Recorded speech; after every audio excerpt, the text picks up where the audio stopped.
The best kept secret at Oklahoma State University is a secret no more. And although you cannot get tickets to the stadium, you might be able to still get tickets for this. So go ahead, grab them, jump on board the UMass Express. You are Locked On Oklahoma State, your daily podcast on the Oklahoma State Cowboys. Part of the Locked On Podcast Network. Your team every day.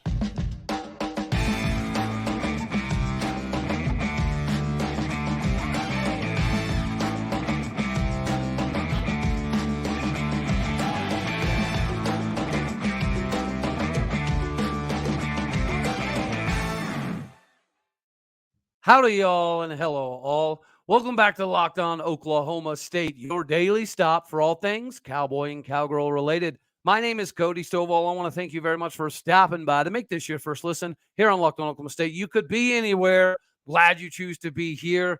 You are available on every single podcasting platform, visually as well as YouTube. You can find me on Twitter at AllDayOState. The tickets might still have some availability for you to jump on the UMass Express. So last week, we kind of covered about the tight end room in general was going to see a pretty good boost in production. We talked about how Jason McIndoe could be a season-defining or a career-defining move to be able to pick up some of the guys that he has to get the tight end room as prepared as it is. Well, the veil of anonymity can come off. That guy we've been talking about is Josiah Johnson. Ladies and gentlemen, this guy is somebody that we're going to be kicking ourselves at the end of the season. Like, oh, can we find a way to recreate this in a lab? Can we get more years of this? And I do think that he will outperform Blake Jarwin.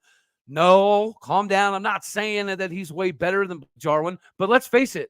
We, as Oklahoma State fans, we never got to see the best version of Blake Jarwin in Stillwater, Oklahoma. He was never used as a main piece of the offense. If your quarterback's going through the reads, whether your one is the Z and your two is the X and your three is the Y, tight end typically falls somewhere down the list of reads that your quarterback's trying to make. So realistically speaking, unless your tight end is viewed by the quarterback as one of the main reads on this particular play and a weapon on this particular play, then you're always going to be one of the safety guys, one of the check down guys, one of the valves that the quarterback can reach out to when he needs a lifeline.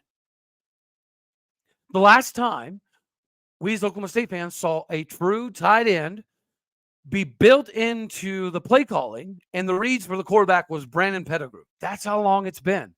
Blake Jarwin was a very good athlete. He was a very good football player, but even we didn't know what he was going to pan out to be in the NFL. We didn't get to see the true Blake Jarwin until he was a Dallas Cowboy, until he was killing it on Monday Night Football, and he gets a 4-year, $22 million contract to be the heir apparent to Jason Witten. We didn't know about that, Blake Jarwin. We didn't. That's why I think Josiah Johnson is going to be different. We are going to go heavy. You're going to see some 12 personnel, 11 personnel, 13 personnel. You're not going to see a lot of 4 wide. You're not going to see a lot of NASCAR package stuff, at least not offensively. So if you are going to get things pretty narrowed down simplistically, you got to have that extra weapon. Josiah Johnson is that extra weapon. Yeah, Braden Cassidy, his move to fullback has gone phenomenal. He could also be viewed as an additional weapon as well, for sure. But Josiah Johnson is different. Josiah Johnson is a guy, went to the same school as Mac Jones, played quarterback right after Mac Jones. He put up 2,000 yards throwing, and they were not a passing offense by any stretch of the imagination. He had a little over 300 yards rushing as well, was very productive for his high school, goes to UMass to play quarterback, goes through 3 different coaches, 4 different coordinators, different training staff, different systems, different everything. And so he had to be able to grasp the simplicity of what he was doing at UMass one thing at a time. All right, I'm going to learn to put my hand in the dirt. I already like hitting people because he was an unusual quarterback in high school. He'd get out there. He wasn't a pocket presence per se. He wasn't a spread guy. It was an old school 8-man wing T style of offense that he ran. So he'd hand it off quite a bit and then go smash the defensive end in the mouth. That's not new to him. It was the understanding the fundamentals of blocking, how to get my base right, and how to lead to this outside shoulder on this defensive end so I can chip and get to the second level. And if I get to the second level, what are my reads on the outside as far as what are the route concepts being ran around me? It's just, it all hit him year after year after year. He never felt like he had the opportunity to just settle in, find his niche, find his role, and expand on it. You can see from film at UMass, he's a matchup problem. When he gets the ball, he's not easy to tackle. His routes were not very crisp. They weren't very clean. But he comes to Oklahoma State, and he's got a new lease on life. Oh, this is what it's supposed to feel like. This is what the training facilities and the eating, dining facilities are supposed to be like. Open access 24/7. This is the experience that he thought he would always get. And you would think by going to a big school like UMass, especially from an academia side of things, that you're going to get some fruits of the labor when it comes to being a collegiate athlete. It is different at the Division I level. It's obviously different at Oklahoma State, but it's allowed him to solidify his foundation. His foundation, even though he's a senior, right? We watched the concrete dry over the spring, over the fall. I still don't think he's going to be a big part of the game plan in the first few games. I don't necessarily know why he would be, but then again, it's like, do you try to save him or do you try to get it known? So there's going to be some prove it scenarios, or are we going to play some poker, which we'll talk about in the last segment. And then as far as the offense is going, does this mean that maybe we're downplaying some of the offense? We'll get to that second segment. But to hammer this point home, all right, Blake Jarwin, as a sophomore, had 5 catches, 107 yards. So not really used a whole heck of a lot. Did have a 47-yarder against Texas Tech. Junior year comes around. He gets 17 balls thrown to his body, 200 yards, 2 touchdowns.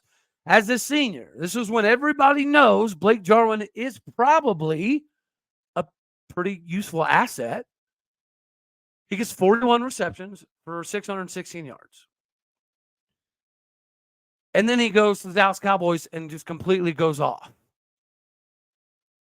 So, yeah, we got a taste.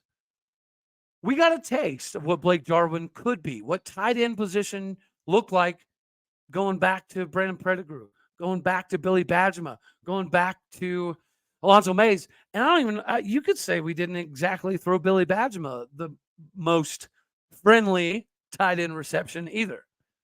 Oklahoma State's never been a big tight end place, except for maybe Alonzo Mayes, maybe a Brandon Pettigrew. Josiah Johnson has the opportunity to help make that different. He can, which could change the offense, or at least the perception of the offense from some people, including me. And just like the tickets thing, it might be hard to come by to get into Oklahoma State game tickets. There might still be some tickets available to jump on this UMass Josiah Johnson Express. But no matter if you've planned it ahead of time or it's real quick, last minute, you need to get something done, Gametime has you covered. When you're buying tickets to your favorite events, it shouldn't be super stressful. Gametime is fast and it's super easy to use. And you can buy tickets for sports, music, comedy, theater, whatever. They got killer deals on last-minute tickets, and their best price guaranteed. You can stop stressing over the tickets and start getting hyped up for the fun that you're going to have. They have flash deals, last-minute tickets, easy to find tickets, and all the events in your area. So I looked up recently, right, the Rams and the Broncos, they had a contest, and for me to be able to get tickets, I could get them really simplistic, $32 a piece. Or if I wanted to go for the super bougie package, I could spend like $500, but be right on the 30-yard line, right on the 19th row, and I could do it all instantaneously. So forget about planning for months in advance, right? And I didn't have to stress you out as much anymore. They have tickets from football, basketball, baseball, concert, comedy, theater, and it's the last-minute nature that really helps you snag the deal that you need. So get the tickets with less stress with Gametime. Download the Gametime app, create an account, and use the code LOCKEDONCollege for $20 off your first purchase. Terms apply. Again, create that account and redeem the code LOCKEDONCollege for $20 off. Download Gametime today Last minute tickets, lowest price, guaranteed. So what does this mean for the offense? Well, we've been talking about how this is going to be an old school style attack. That's still the case. It's still going to be that way. But maybe, just maybe, I have been kind of short selling some of the success that we can have through the air. But I think somebody like a Josiah Johnson opens that up quite a bit. I really, really firmly believe that what he's going to be able to do is going to offer so much just to the quarterbacks in a sense of security and safety. They know what they have in the running game. They know what they have behind them in Braden Cassidy and even Schultz, if Schultz gets just thrusted into that kind of a role. But Josiah Johnson can be more than a security blanket. So although it's going to be an old school offense and we're going to focus on running the ball with the three-headed monster that we have at running back with a freshman in Sessi that could potentially steal a little bit more PT by the end of the season, behind all of that and a good fullback, I kind of wondered how often we'd be airing it out this year. Or even if we were going to be put in a position where if we got down big, if we could explode like the old school Oklahoma State offenses and come back in a hurry. Well, I think I'm coming on to the idea that we actually might have a better passing offense than even I had thought up until now. I still think that we're going to lean on the run game, but it's all about numbers, right? And if we're running the ball so successfully that people want to cheat more guys to the box, and you have to respect Jaden Bray, you have to respect what he can provide. He can take the top off of a defense. DeJon Stribling, if you let him catch the ball with too much space, you ain't going to catch him. You ain't going to tackle him. Blaine Green is a physical specimen that's shaved off 6-7 pounds, who's gotten a little bit faster, a little bit more elusive. Brennan Presley can bail quarterbacks out all day, every day. We've been seeing it all spring and all fall. So Josiah Johnson adds that extra wrinkle. If you're a defense, let's say that we do rush for 5 yards of carry in week 1. That's something Arizona State is going to pay a little bit more attention to. And then let's say we come out to Arizona State and they want to load the box. And let's say they want to do some bracket coverage over Jaden Bray. Somebody's going to be open. And if you're a really good defense, that's fine. Throw a linebacker on Josiah Johnson. You're telling me that somebody who played quarterback his entire life, went to college to play quarterback and played quarterback in college, doesn't understand the perfect time to settle down in a zone? He doesn't understand the perfect time maybe to cheat off a route a little bit to help his quarterback out. He doesn't know that the difference between man and zone is going to help him run this route a certain way to help get bigger windows open. He understands all that. If it's applicable to Cameron Epps on the defensive side of the ball, if it's applicable to Cameron Hurd on the offensive side of the ball, it's definitely going to be applicable for Josiah Johnson as well. Again, there is film of him being a tight end at UMass. You can tell the dude can be a problem. The only thing that we're going to be kicking ourselves over is, why didn't we get this guy sooner? And does this give us enough time to develop Ian Edenfield? Is Quentin Stewart going to be that guy? See, Quentin Stewart, he doesn't have the size. He's not 6'5", 245 pounds like Josiah Johnson. I mean, Ian Edenfield's carrying quite a bit of weight around as well. And this isn't to take a complete hiatus on Tabry Shetron. I think Tabry Shetron could still be a guy. I think we've got enough fullbacks that we don't need to put Tabry there unnecessarily. We've still got some time in this current recruiting cycle to get another tight end. We already have Josh Ford, and he kind of complements, I think, Ian Edenfield as far as what they already do, pretty similar to each other. They could have used Josh Ford as more of a weapon. Stillwater High School could have Friday when they got beat up in Arkansas. And that is another thing that reminded me, if you have a really good tight end You're always going to have capabilities. Everybody probably thinks to Iowa State most recently with one of the ones who got away, John Kolar's brother, Charlie Kolar, tight end, went to Iowa State and just, yeah, my goodness gracious. Every time we went up against Iowa State, you knew that guy was going to be a problem. Yeah, you had to worry about Brock Purdy, of course. Yeah, you had to worry about Breece Hall, of course. But that tight end room was a problem. K-State has done it. OU's done it to us. I mean, you could even go back to Blake Bell or Mark Andrews. We've had guys that could do it. We just didn't make them a focal point of the offense. So I still think that we're going to run the ball heavily. I think we're going to lean on it. But I do think that this wrinkle at tight end is going to allow us to put up comparable stats as we did last year through the air. We're not going to be an air-out team. I don't think we're going to be put in a lot of positions to need to catch up, score points in bunches.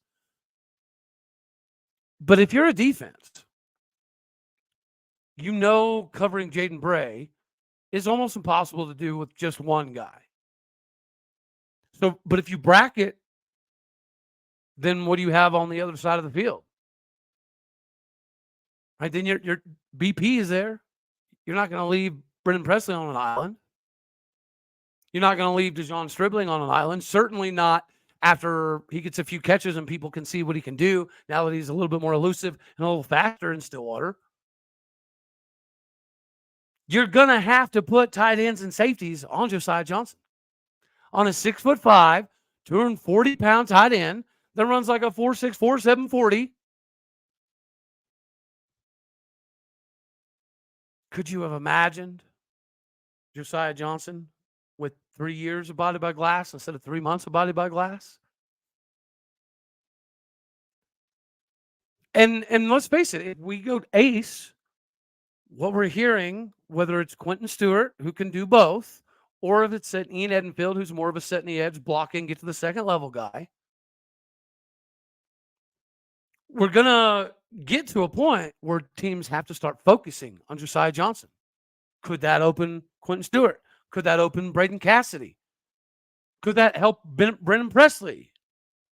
The answer is yes. So again, am I saying that Josiah Johnson is better than Blake Jarwin? No. What I am saying is we didn't get to see everything Blake Jarwin could have been in a Cowboy jersey. I don't think that we're willing to make that mistake again. This is our shot at retribution as an Oklahoma State staff. If I'm Casey Dunn and I've made all of the world difference at wide receiver in my time in Oklahoma State, and I know I can develop wide receivers, I know I can bring wide receivers in. Could you imagine what the little extra notch on the cap could be if you could then say on a resume, also, look what we did at tight end? Because even if your case study is Blake Jarwin, if Casey Dunn or Mike Gundy or anybody else wants to go back and say, this is what we've done since Blake Jarwin, and then this is what we've done with Josiah Johnson. Most people remember Blake Jarwin for what he did as a Dallas Cowboy. So that's really good light to be thrust in. And, his senior year at Oklahoma State wasn't too shabby. 616 yards, pretty good. A little over 40 receptions, pretty good. Can Josiah Johnson equal 40 receptions this year? Yes. Should he? Yes. And if he does he get over 600 yards? It's possible. We saw 1 year of maybe what Blake Jarwin could be. We can take that same sample size, cut it down, apply it to Josiah Johnson, and then if defenses have to start respecting the running game, it opens up Pandora's box because then you have too many weapons to be able to stop. Like, I don't care if it's Georgia, Alabama, whoever, defending all of those weapons simultaneously and having to respect the running game, that's what makes those teams difficult. Like, everybody traditionally has a couple big-time stars, right? You have a Max Duggan. You have a Quentin Johnson, both TCU weapons last year. Both NFL level guys. You have some NFL level running backs. You have some NFL level linebacker. When you lose that, it's pretty hard to recover from, typically. But what we have behind him, I have faith in. I still think Tavery can be a very, very, very good player. I want him to be a tight end. I'm hoping and praying that he's going to be a tight end. I don't like hearing any conversation about him going to fullback. Luckily, we're pretty squared away at the moment at fullback, so that conversation needs to die down a little bit. But Josiah Johnson could set the mold again for what a tight end at Oklahoma State can be. I think we need that. The offense can statistically be a running offense, a power style offense, and still put up comparable yards through the air last year. Yeah, it's possible. Because if people got to respect your run game that much, it opens up so many options for your quarterback. And these are options that we haven't had for a while. Right? What was Spencer Sanders' read? Z, X, maybe Y run. That's what we've watched for the last few years. That's not going to be Alan Bowman. That won't be Garrett Rangel. Gunnar Gundy, maybe, yeah, a little bit more so, which is why Gunnar Gundy's going to be used specifically for certain packages. It's going to be an opportunity for Gunnar Gundy to prove to all the doubters out there that, yeah, I belong on a Division I football field. Yeah, I can go somewhere and start right here, right now. When Central Arkansas comes to town, are we going to send a message and prove that this area of the offense has improved and prove that this area of the defense has improved? Or do you guys expect a little bit more of a poker face? Well, I think you can do both if you have the right ingredient. To me, that right ingredient is tenacity, toughness. I think we've got it. If you're just a mean, ruthless, nasty, cutthroat, punch you in the mouth, old school team, that's infectious, right? That reverberates down to the second string, third string, other positions. Talk about setting the tone, right? You hear it all the time, the term set the tone early. If we set the tone early physically, we're going to be able to prove that our defense is better than last year. We're going to be able to prove that our linebacker core is deeper than last year. We're going to be able to prove that our safeties are probably the best in the conference, while also still being pretty basic. I mean, there's not going to be a big necessity to tip your hand before Arizona State, I don't think, which is, again, why we can revisit this conversation about Josiah Johnson if he didn't get a bunch of touches. Save him for Arizona State. Let that be the time that the world gets to see the fact that we have a legit tight end now. And we have another one that's pretty close to getting it figured out in Quentin Stewart. And we have another one that's going to get it down. And we have another one that athletically is already there. Just got to work on the physicality, the base, the blocking. You can still prove it by shoving it down people's throats with your second team, with your third team, and maintain a little bit of poker. I would expect more poker on the offensive side of the ball. I would expect a heavy, heavy dose of the running backs. We're going to throw it when we need to. We're going to throw it to work on a couple different plays. Like, there's going to be some route concepts that you think work, but you want to see play out. So you are still going to run an offense and throw the ball. But, we're not going to get crazy. We're not going to put all our weapons on display, I don't think, in game one. But I hope people get just enough of a taste of Josiah Johnson and the improvement of Quentin Stewart. The running back room is crazy. First time we go this deep at quarterback in a while. First time we go this deep in the offensive line in a while. Defensive line, we're not quite as depth.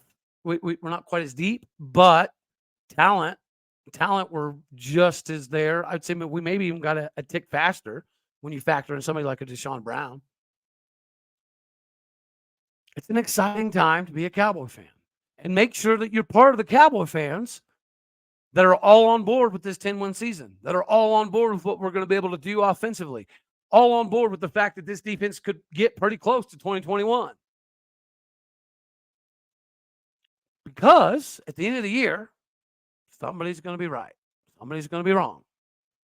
You should probably try to err on the side of being right. You can thank me later. All righty, y'all. I think that's all we're going to have for this one right here. You know I love you.